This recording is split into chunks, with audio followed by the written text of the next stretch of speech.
बरोबर नाही केलं चारूबाई तुम्ही. हो मी आता पेढे आणायला जाणार होते हो, संपूर्ण गावाला वाटायला, कारण माझी ताई आली म्हणून. नाही, अधिपती बोलले का नाही ते बरोबर बोलले. माझ्या ताईसारखी कुणीच नाही. तुमच्यात आणि तिच्यात लई फरक आहे. दुर्गे, तुला दाराला कुलूप लावायला सांगितलं ना व?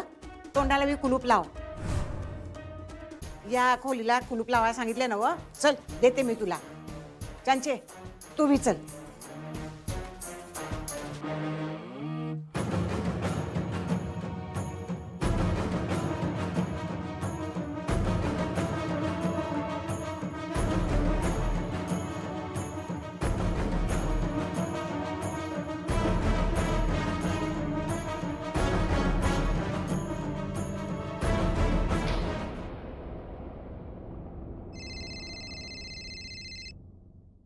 बोल भावा. हा ओंक्या, आईसाहेबांचा काय पत्ता लागला का रे?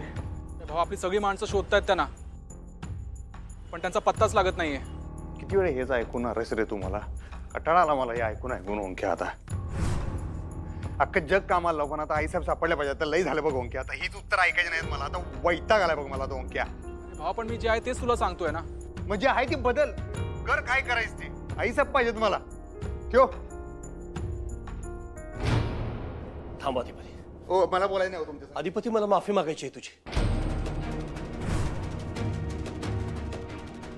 तुझ्या दृष्टीनं मी जे जे काही चुकलोय ना, त्या सगळ्या चुका मला मान्य आहेत. मला माफ कर त्याच्यासाठी. तू का चुकतोयस अधिपती? तू का चुकतोयस? आपल्या सख्या आईला याचक बनवतोयस. फार काही मागत नाहीये रे ती. 2 शब्द प्रेमाचे मागते तुझ्याकडून. नको असा अपमान करू तिचा. ओ याचना बिचना नाटकं तुम्ही मला सांगू नका. आमच्या आईसाहेबांनी किती वेळा याचना केल्या असतील हो तुमच्याकडे, तरी काढलं का नाही तुम्ही त्यासनी घराबाहेर? ऐकून घेतलं त्यांचं? केला ना हो तुम्ही त्यांचा अपमान? सगळ्या घरादारानं बघितले की.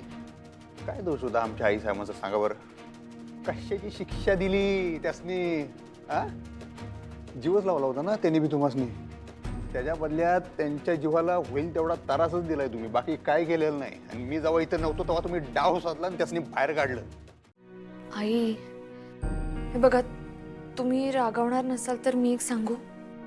तुझ्यावर कशी रागवेन मी? बोल ना.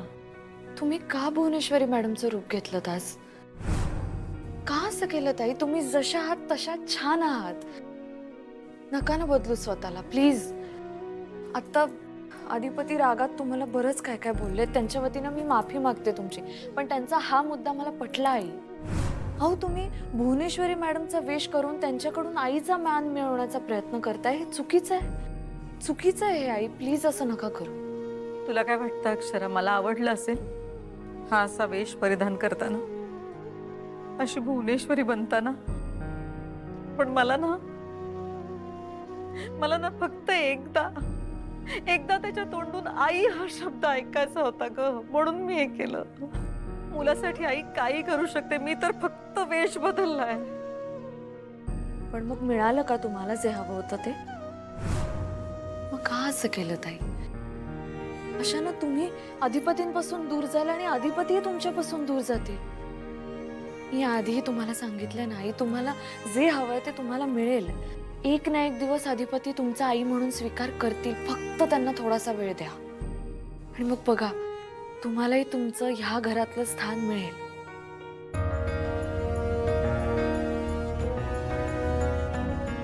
ह्या एकाच आशेवर जगतेय मी.